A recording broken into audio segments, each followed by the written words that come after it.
Chapter 7. On Watch. There were mixed emotions among the three riders.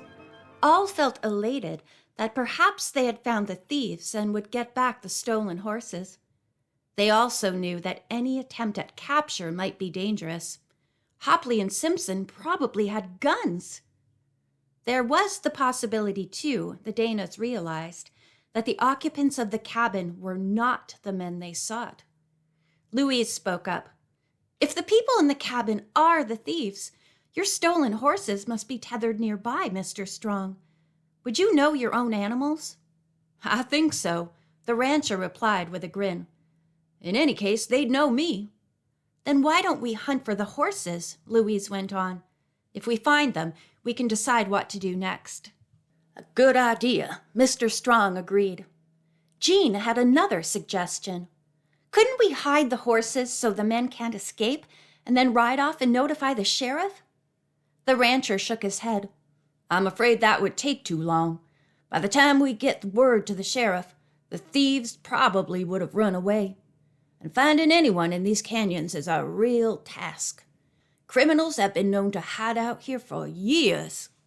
Mr. Strong said, however, that he was certainly in favor of their sneaking up to look for any horses. It was not easy to make a search because of the darkness and the rough terrain.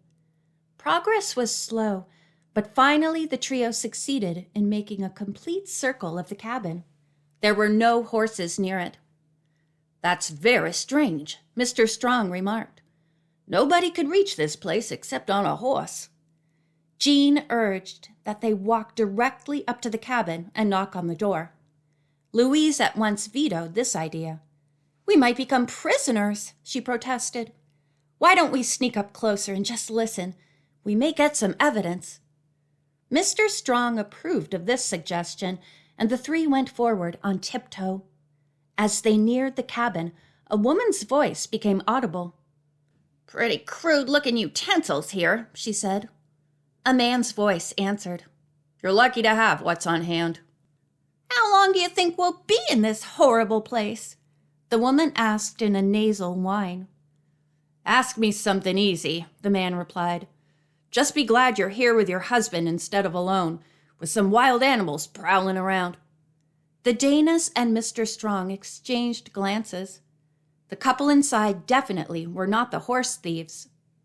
The trio listened for a while longer to be sure the occupants of the cabin would not be unfriendly if approached. From the conversation that ensued between the husband and wife, the listeners judged that the couple were rather common people and were from the East. "They sound okay," Mr. Strong whispered finally. "I guess it's safe to make our presence known. We'll walk off a distance and announce ourselves." The three went about 100 feet from the cabin. Then Mr. Strong called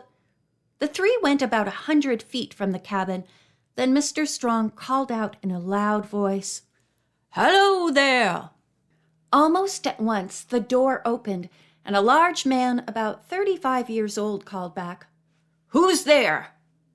"Riders from the Strong Ranch," the ranchman replied as he and the two girls stepped forward quickly.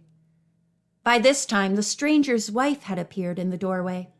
She, too, was about 35 years old, wore very tight-fitting riding clothes, and had artificial-looking blonde hair piled high on her head, which stuck out in wisps over her forehead and neck. "We're Mr. and Mrs. Sam Reinhardt," the man introduced himself and his wife. "What can we do for you?"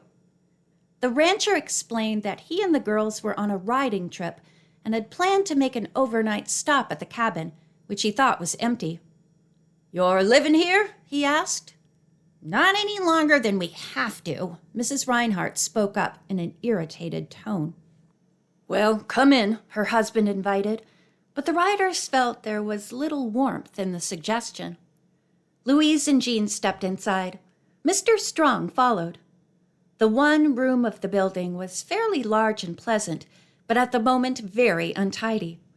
Empty and unrinsed food cans stood on a tiny old-fashioned sink. 2 tin cups and battered plates, showing evidence of a recent meal, were on a small table at one side of the room. "This is wild country," said Mr. Reinhardt. "Sally and I were with a group of people. We were buck hunting but got separated from the others." "And found your way here? On foot?" Mr. Strong inquired, amazed. "You bet. We got chased, didn't we, Sam?" Mrs. Reinhardt said. "By a big bear." "Yeah," her husband answered. "Ferocious beast, almost clawed us. We just made this place in time." "That's right," said Sally Reinhardt. "Oh, it was something awful. Now we're afraid to go out. We hope by morning some of the other hunters will come for us." "Did you find this cabin stocked with food and these kerosene lanterns?" Mr. Strong asked. "Yes, pretty fortunate, eh?" said Sam Reinhardt. "Want something to eat?" "Thanks," replied Mr. Strong, "but we have plenty of provisions on our pack horse.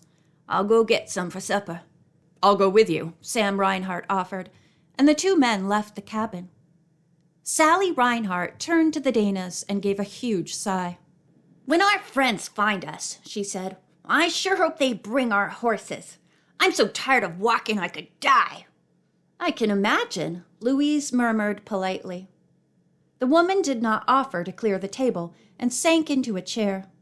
Louise carried the dirty dishes to the sink while Jean wiped the table. By this time, the men had returned. The food they brought, cans of meat, biscuits, and fruit, was laid on the table. As the trio from the Strong Ranch ate, Jean asked the Reinhardts if they had seen a police dog wandering around. "One which belonged to us disappeared," she said, but evaded telling the whole story. The Reinhardts looked at each other, then Sam answered, "No, we didn't see any police dog. Sorry you lost yours. But while we were hunting, we met a couple of men who told us a story about a valuable police dog." "What was it?" Louise asked quickly. "They said there had been a train wreck north of here. Right afterward, a police dog ran away from his owner.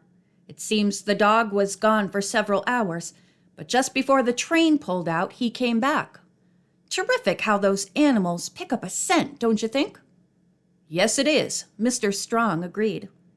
Louise and Jean said nothing. Was the dog Mr. Reinhardt mentioned really barren?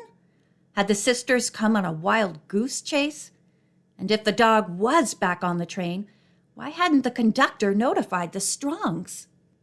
"When Barron didn't find us, he may have run away again," Jean thought worriedly. She and Louise felt, however, that Mr. Strong was wary of the Reinhardts and their story. For this reason, they did not divulge the fact that they had been on the same train. Instead, the girls changed the subject. "Mr. and Mrs. Reinhardt," said Jean, "while you were deer hunting, did you see the Witch of Lost Lake?" At this, Sam Reinhardt burst into laughter. "The witch? No, we didn't see her because the old woman's gone." "Gone?" cried the Danas and Mr. Strong. "That's right. We heard back in town that she must have died or moved away.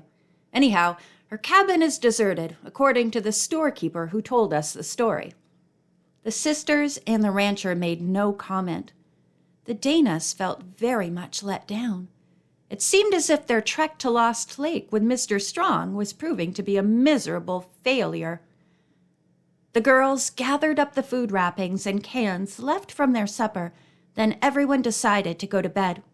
There were 2 cots in the cabin, which Jean insisted her sister and Mrs. Reinhardt use.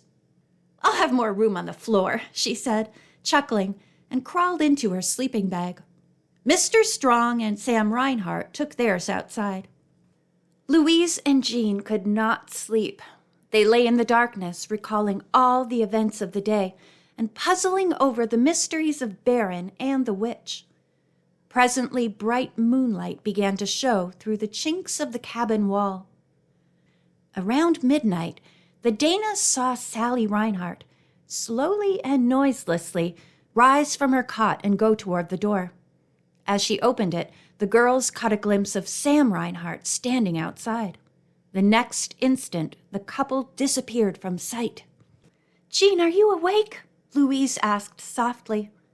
"Yes, I believe," Louise said, "that the Reinhardts are phonies and they're going to steal our horses." Then we must get Mr. Strong and stop them, Jean cried. Come on! The girls dashed from the cabin.